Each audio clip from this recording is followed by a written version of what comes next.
Hello friends, welcome back to my channel. আমি চলে এসেছি আবারও দারুণ একটা রেসিপি নিয়ে। সেটা হচ্ছে ডিম আলুর ডালনা। ডিম আলুটা আগে থেকে সিদ্ধ করে পরিষ্কার করে নিয়েছি, খোসাটা ছাড়িয়ে এখন ধুয়ে পরিষ্কার করে রান্নাটা বসাবো।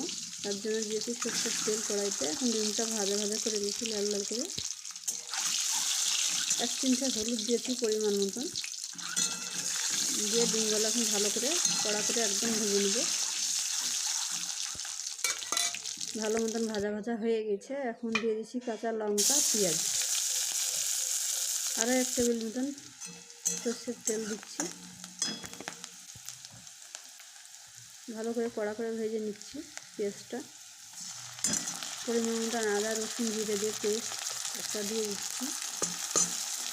এখানে লঙ্কা গুঁড়ো, হলুদ, লবণ।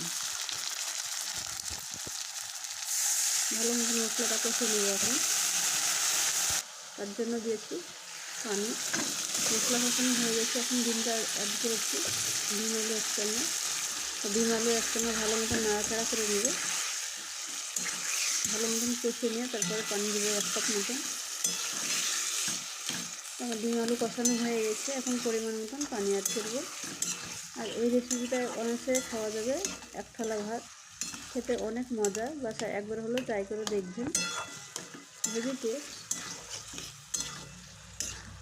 খুব সুন্দরভাবে আমার নাড়াচাড়া করা হয়ে গেছে।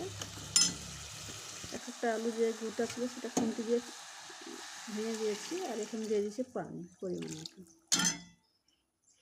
একদম সকাল 6টার দিকে রান্না করেছি, তার জন্য একটু অন্ধকার টাইপের লাগছে, যেহেতু আমার ছেলে খাওয়া দাওয়া করে যাবে এখন এক্সাম দিতে। এইটা উঠিয়ে দিচ্ছি গরম মশলা গুঁড়ো। আবারও নাড়াচাড়া করে নিচ্ছি, তারপরে নামিয়ে। ভিডিওটি ভালো লাগলে লাইক কমেন্ট শেয়ার করে দেবেন। আর ভালো থাকবেন, সুস্থ থাকবেন। আল্লাহ হাফেজ।